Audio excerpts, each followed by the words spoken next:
오늘의 정치온 김상열 정치평론가 강전혜 전 국민의힘 대변인과 집중 분석해 보겠습니다. 어서 오세요. 안녕하십니까.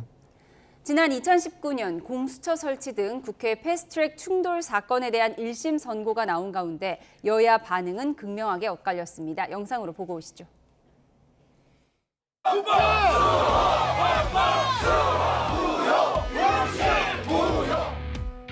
현직 국민의힘 의원 모두 벌금형을 선고받았지만 의원직 상실형은 면했습니다.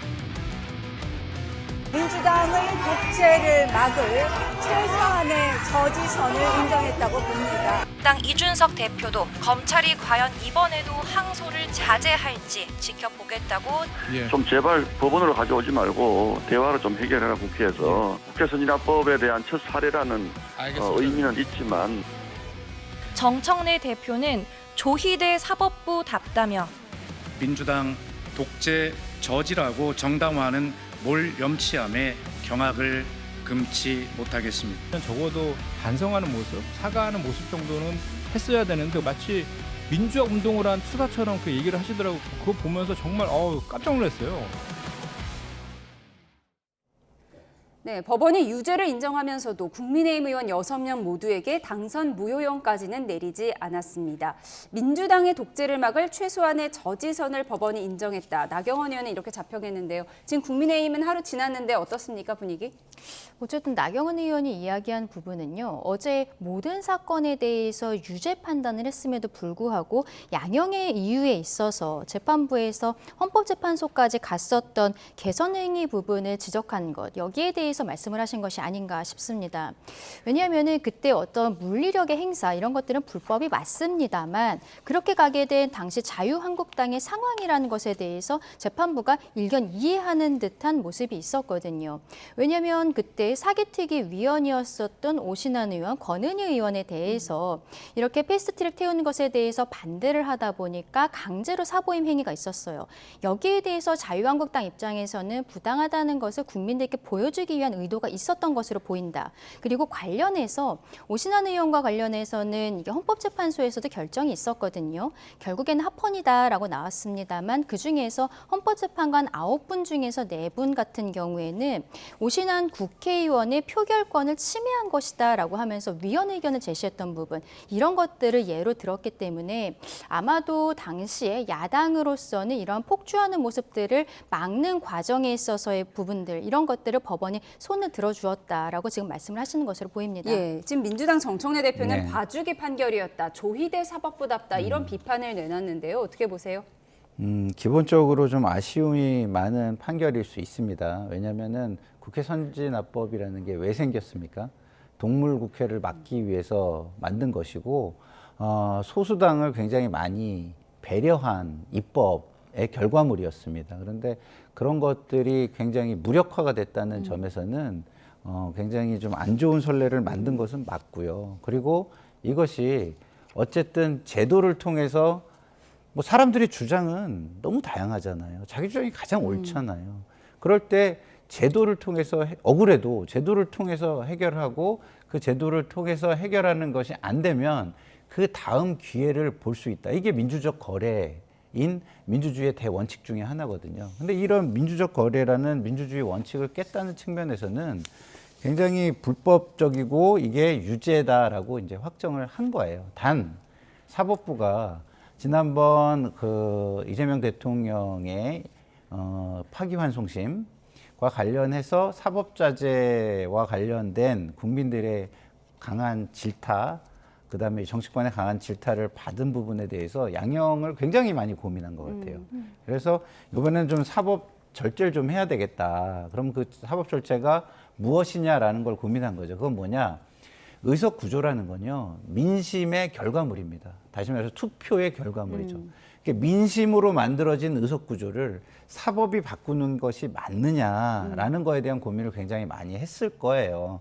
그리고 이것이 만약에 의원과 의원 간 내지는 정치권 내부에서의 갈등과 폭력이 아니었다면 제가 볼 때는 좀 더 단호하게 했을 겁니다만 이게 정치권 내부의 갈등의 결과물이기 때문에 그쪽에서의 책임도 있다라고 생각을 하고 거기에까지 사법이 너무 깊숙이 들어가지 말자라는 예. 고민을 했을 것으로 보입니다. 국회의원으로 뽑아준 민심을 반영한 절묘한 그렇죠. 판결이었다라는 말씀이세요. 국민의힘은 이렇게 일단 한 고비를 넘긴 듯 하지만 당장 다음 주에 국회에서는 추경호 의원의 체포동의안 표결이 진행됩니다. 장동혁 대표 연일 의원들과의 접촉면을 넓히면서 결집을 호소하고 있는데요. 영상으로 보고 오시죠.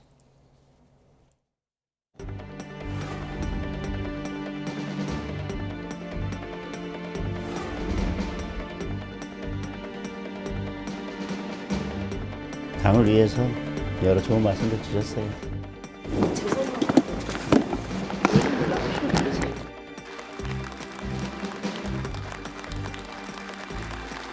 강한 모습도 좋지만 또 의원을 확장해서 지혜로운 그런 어떤 대여 투쟁을 하는 거 어떻겠냐 이런 얘기를 좀 드렸습니다.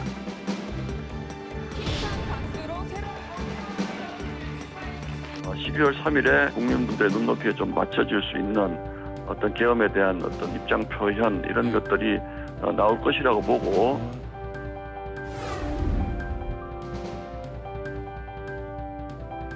첫째도 단결, 둘째도 단결, 셋째도 단결.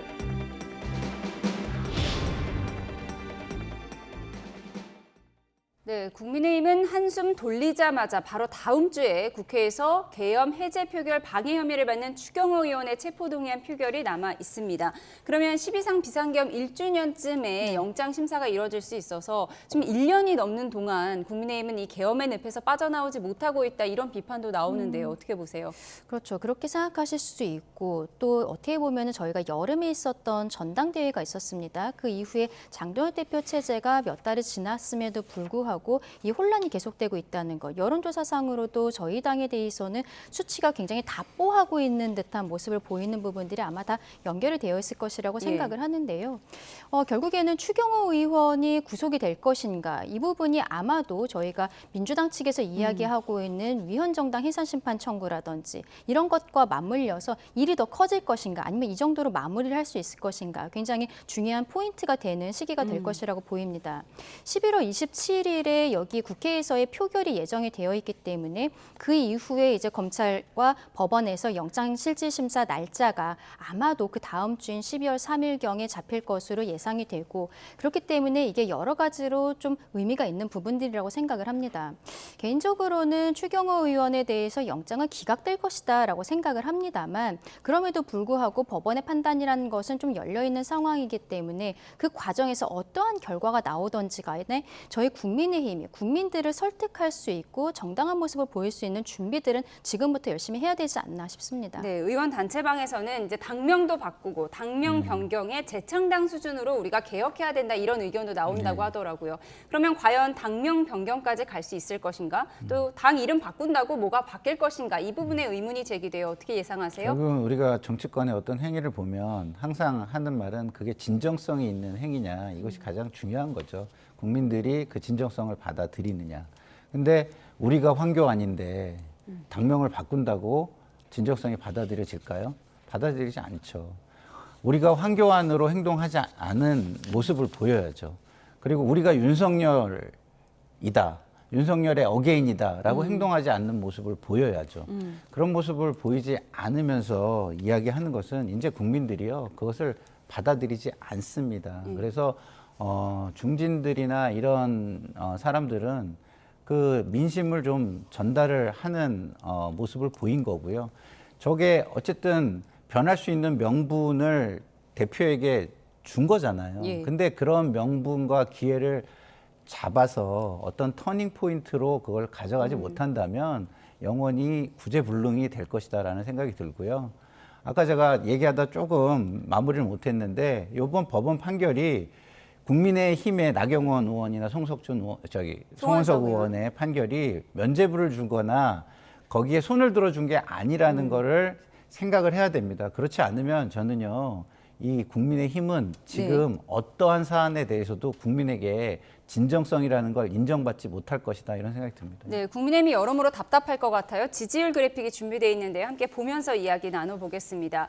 국민의힘 지지율이 지금 현재 무당층보다도 낮게 나오고 있습니다. 민주당이 43%, 국민의힘이 24%, 지지하는 정당이 없다는 응답이 26%입니다. 또 내년 지방선거 결과 기대와 관련해서도 여당 후보가 다수 당선돼야 한다는 의견이 42%, 야당 후보가 다수 당선돼야 한다는 의견이 35%로 나타났거든요. 이쯤 되면 이제 국민의힘이 외연 확장도 해야 되고 내부 결속도 해야 하는데 지금 당장 그 한동훈 전 대표 같은 경우에도 론스타 승소와 관련해서 현 정부 인사들, 민주당계 인사들도 한동훈 전 대표 정말 잘했다 이렇게 얘기하는데 오히려 국민의힘 내부에서는 이름을 거론하지 않고 있다는 거예요. 그래서 한동훈이 뭐 해리포터의 볼드모트냐, 아버지를 아버지라 부르지 못하는 홍길동이냐 이런 말까지 나온다고 하더라고요. 그럼 내부 상황이 왜 그런 거죠?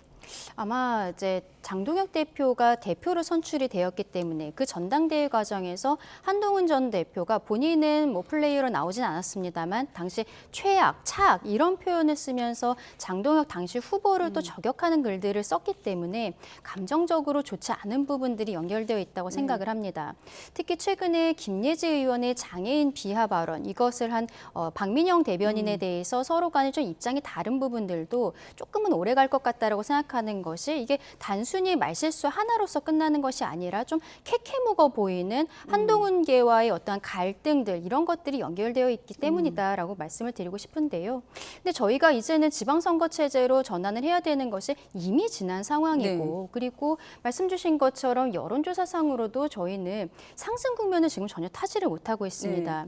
장동혁 체제가 시작되고 나서도 이렇다라고 아까 제가 그 시점을 말씀을 드렸던 것이 어쨌든 비상계엄 이후로는 계속 비대위 체제를 하고 있었어요. 그런데 장동혁 체제가 들어오면서 사실상 강성 지지층과 손을 잡으면서 당대표를 들어왔고 근데 당대표가 들어와서는 인선이라든지 이런 데에 있어서 약간 예상치 못한 모습들도 보였었거든요. 근데 최근에 있었던 우리가 황교안이다 이런 표현들을 하다 보니까 외연 확장을 하는 가운데 있어서 중도 쪽으로 가는 것이 아니라 오히려 극단적으로 오른쪽으로 가고 있는 것이 아니냐라는 지적들이 계속 나오고 있는 것이죠. 제 생각에는 장동혁 대표 스스로도 여기에 대한 문제점을 분명히 느끼고 있기 때문에 그래서 뭐 당 사람들과 스킨십을 넓히면서 여러 가지 이야기를 듣고 있는 것이 아닌가 싶습니다. 우리가 추경호 의원에 대한 구속영장이 나오던 안 나오던 지금 당에서 준비해야 된다라고 제가 앞서 말씀을 드렸었는데 이 부분은 장동혁 체제가 앞으로 어떠한 방향으로 갈 것인지 12월 3일 정도를 기점을 해서 국민들께 말씀을 드려야 되는 것이 아닌가 싶어요. 지금까지 비대위 체제에서 계속적으로 비상계엄에 대해서 사과의 메시지가 나갔음에도 불구하고 국민들께서는 국민의힘이 사과하지 않는다라고 말씀하시거든요. 그것은 어떻게 보면 우리가 말씀은 사과를 드리고 있습니다만 그 뒤에 행동하고 있는 것들은 좀 달라 보이는 것들이 아닌가. 여기에 대해서 완전히 전환해야 되는 시점이 온 것이 아닌가 생각합니다. 그러니까 당내 일각에서 한동훈 전 대표에 대한 감정이 좋지 않다 하더라도 지금 국민의힘 내부 상황이 찬밥 더운 밥 가릴 상황이 아니다 이런 분석도 나오거든요. 이준석 개혁신당 대표와도 연대해야 지방선거 치를 수 있지 않느냐 이런 분석 어떻게 보십니까? 글쎄요, 그거는 좀 공학적인 문제인 것 같고요. 기본이 바로 서야 공학적인 문제도 더 효과를 많이 내는 건데 기본이 지금 불법계엄과 내란 혐의에 갇혀 있는 거예요. 그것을 털어내지 못하고 그것을 털어내는데 주저함을 보이고 마치 거기에서 뭔가 이익을 얻을 부분이 있는 것처럼 주저하는 모습은 국민들한테 인정할 수 없는 집단이 되는 겁니다. 여론조사를 보시면 알겠지만 야당이 돼야 된다고 하는 것이 국민의힘 지지율보다 11% 정도가 높잖아요. 아까 보셨지만 35%가 야당이 돼야 된다고 얘기를 하는데 국민의힘 지지율은 4%뿐이 안 나오잖아요. 그건 뭐겠습니까? 야당이 돼야 되는데 도저히 국민의힘은 찍을 수가 없어 라는 게 명시적으로 11%가 지금 나오고 있다는 거예요. 왜 그렇겠습니까? 그 이유가 뭘까요? 그 이유는 너무 명확한 겁니다. 불법계엄과 내란 혐의에서 반성하지 않는 모습, 그런 모습을 가진 정치 세력에게 만약에 권력을 줬을 때 이런 우리가 가장 최악이라고 생각하는 우려가 재발될 수 있다라고 생각하는 거 아니겠습니까? 그 부분을 떨쳐내야 앞길이 열릴 것이다라는 말씀을 반복적으로 드립니다. 국민의힘의 외연 확장과 내부 결속의 과제 어떻게 처리할 것인지 지켜보겠습니다. 이른바 민주당 강성 법사위원들 대장동 항소 포기에 반대한 검사장 18명 전환을 경찰에 고발했고요. 김병기 원내대표가 뒷감당은 알아서 하라며 불쾌감을 드러내서 엇박자 이야기까지 나왔는데요. 김용민 의원이 당 지도부가 답답하다고 했습니다. 민주당 이야기 해보겠습니다. 들어보시죠. 항소심에서 내란 전담 재판부를 하겠다라고 하면 그것도 지금 빨리 처리해야 됩니다. 지금 당 지도부가 빠른 결단을 안 하고 있어서 저도 답답해요. 우리 지금 당의 큰 문제라고 봐요. 어제는 한 온라인 커뮤니티에 김병기 원내대표와 메시지를 주고받았다는 글이 올라왔는데요. 강경 의견을 빙자해 자기 정치하려는 일부 의원들 주장은 문제 해결에 전혀 도움이 안 된다는 내용입니다. 앞서 김병기 원내대표, 집단 성명을 낸 검사장 18명을 고발한 걸 두고도 뒷감당은 법사위가 알아서 해야 할 거라며 불쾌감을 드러낸 바 있죠. 김용민 의원, 뒷감당 잘할 수 있다고 말했는데요. 들어보시죠. 김병기 원내대표하고 사전에 협의를 안 하셨어요? 장관과는 소통했습니다. 김병기 원내대표 화난 것 같던데요. 뒷감당은 법사위가 알아서 하라고. 뒷감당 잘할 수 있죠. 걱정 안 하셔도 됩니다. 시기의 문제도 있지 않습니까? 지금 이재명 대통령은 외국에 나가면은 계속 성과를 만드니까 국민들이 기대감이 높은데 그때 자꾸 내부에서 이슈가 생기니까 네, 당 지도부도 반발하는 검찰의 강경한 입장이지만 그래도 이 대통령 외교 순방 때는 좀 조용히 하자. 당 지도부 계속 이런 입장을 취하고 있는데 김용민 의원이 김병기 원내대표보다 훨씬 후배인데 나 뒷감당 잘할 수 있다. 걱정하지 말아라. 그래서 지금 당력 불협화음이 커지고 있는 모양새예요. 근데 이게 뭐 선수로서의 후배, 선배의 문제가 아니라 김병기 원내대표는 원내대표의 상황인 것이고요. 그리고 지금 김용민 의원 같은 경우에는 법사위 간사의 역할을 하고 있는 것이거든요. 이렇게 검사장들에 대해서 대거 고발 조치를 하는 것은 당연히 당 지도부와 상의를 해야 되는 것이라고 봅니다. 그런데 김용민 의원 입장에서는 어느 정도 연락은 했다, 말은 했다라는 형태로 이야기를 하고 있습니다. 도대체 누구한테 했는지 이런 것들은 모르겠습니다만 김병기 원내대표의 반응을 보았을 때는 제대로 된 협의 같은 것은 없었던 것으로 보여요. 근데 김병기 원내대표는 어쨌든 당 차원에서 최근에 저희 국민의힘은 반대하고 있습니다만 검사에 대한 징계가 지금 현행법상으로는 파면은 탄핵 사유로만 되어 있기 때문에 이런 부분들 뭐 법을 바꾸겠다 여러 가지로 좀 여론도 보면서 법의 추진 과정을 생각을 하고 있었던 것 같은데 갑작스럽게 법사위를 중심으로 해서 이런 고발이 들어갔다는 것이죠. 말씀하신 것처럼 이재명 대통령의 순방 과정에서 자꾸 이런 일들이 벌어지고 있습니다. 유엔 총회 참석자 뉴욕에 갔을 때 그때도 여러 가지 좀 국민들께 보여드릴 수 있는 성과들이 있었다라고 저도 생각을 하는데 근데 그때도 결국 법사위에서 추미애 법사위원장을 중심으로 조희대 대법원장을 갑작스럽게 증인으로 채택을 하고 그때도 당 지도부와는 협의가 없었잖아요. 근데 이번에도 마찬가지인 상황이 된 것이죠. 민주당 내에서 내년 지방선거를 앞두고 어떠한 계파 갈등들이 이제 터져나오는 것이 아닌가라는 생각이 드는 부분들이 있습니다. 근데 이런 것들은 국민들께서는 여당에게 원하는 것은 안정적인 국정 운영이거든요. 근데 집안 싸움을 이미 하고 있다는 것은 뭐 지방선거를 앞두고 있든 그리고 앞으로도 여당으로서 활동을 하는 데 있어서 전혀 메리트가 되지 않는 행동들이다. 여기에 대해서는 당 차원에서 뭐 중징계라든지 이런 것들이 있어야 되는 것이 아닌가 생각합니다. 저희가 그래픽으로 보여드리고 있는데 이렇게 대통령 순방 때마다 법사위에서 조희대 청문회를 의결하거나 재판 중지법을 추진하는 이런 큰 일들이 있어서 대통령 순방 성과가 감춰지는 것 아니냐, 가려지는 것 아니냐 이런 논란이 있었습니다. 김병기 원내대표는 이렇게 당 지도부와 상의 없이 강성행보 이어가는 법사위원들에게 뒷감당 알아서 하고 이거 자기 정치하려는 거 하나 도움이 안 된다 이런 문자를 보내기도 했더라고요. 자기 정치라고 저는 생각을 해요. 그러니까 나만 옳다. 그리고 나만 자리를 보존하거나 내 정치 일정에 맞게 분열을 조직화해서라도 그 자리에 갈 수 있으면 된다. 이거는요. 공인의 모습은 절대 아니죠. 자, 정치라는 게 뭡니까? 갈등을 조절하고 모범 사례를 만들어서 그 모범 사례가 사회 전반적으로 퍼져가지고 발전해 나가는 공공선을 추구하는 거잖아요. 근데 그런 건 상관이 없다는 거예요. 내 주장이 관철되고 나만 이기면 된다 이런 거잖아요. 자, 좀 전에 김용민 의원이 뒷감당은 알아서 해라 이렇게 했더니 거기에 뭐랄까요 항의를 하듯이 대들듯이 감당할 수 있어 이렇게 얘기하잖아요. 당 지도부가 답답하다고 했어요. 감당을 할 수 있다. 어떻게 하죠?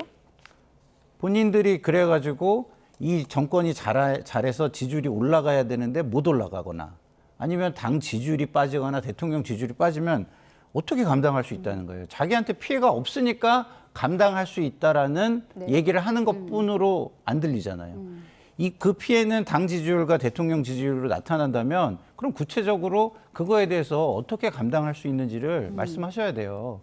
뭘 내놓으시겠습니까? 어떻게 하시겠습니까?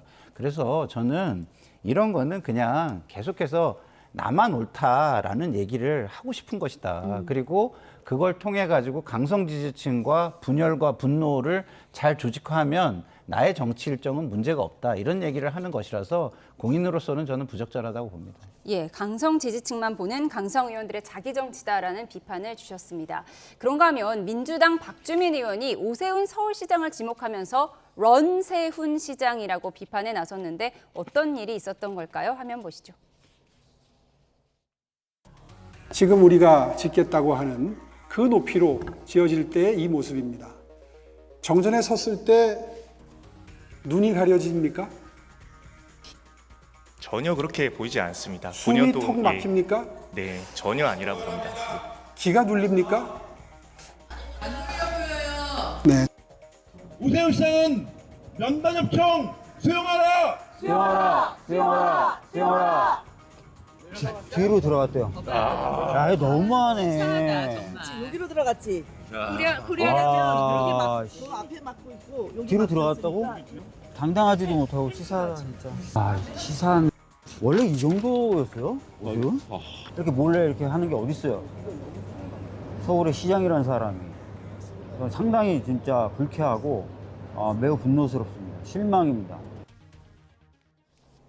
네, 서울시장에 벌써 도전장을 내민 박주민 의원, 오세훈 서울시장을 향해서 런세훈이라면서 격앙된 반응을 보였는데 어제 면담을 하겠다 서울시청 앞에서 기다렸던 모양이에요. 근데 오세훈 시장이 뒷문으로 들어갔다면서 이렇게 치사했냐 이렇게 반발을 했어요. 어떤 상황이죠?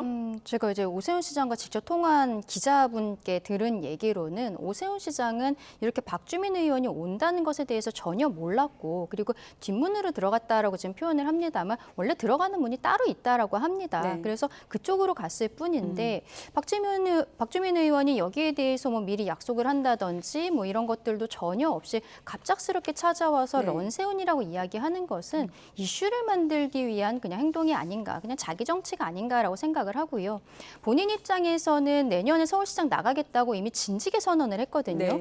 그런데 뭐 여론조사라든지 이런 것들을 보았을 때 지금 분위기가 달아오르지 않고 있다라고 생각하는 게 아닌가 싶습니다. 그리고 최근에 김민석 총리가 뭐 종묘 관련해서라든지 뭐 한강버스라든지 여러 가지 상황에 있어서 총리가 등판하는 모습을 보이면서 저희 국민의힘에서도 좀 의아하다라고 여러 가지로 말씀을 드리고 싶습니다만 이런 모습이 있으면은 서울시장 출마하겠다라고 이야기했었던 박주민 의원의 설 자리는 좀 줄어드는 것이 사실이거든요. 그래서 저런 식의 노이즈 마케팅을 하고 있는 것이 아닌가 싶습니다. 예, 오세훈 시장을 향해서 박주민 의원이 치사한 모라고 말한 표현, 그 표현 그냥 박주민 TV라는 유튜브에서 저희가 가져온 거예요. 그러니까 박주민 의원이 올린 건데 이 부분에 있어서 상스럽다면서 서울시의회가 사과를 요구했거든요.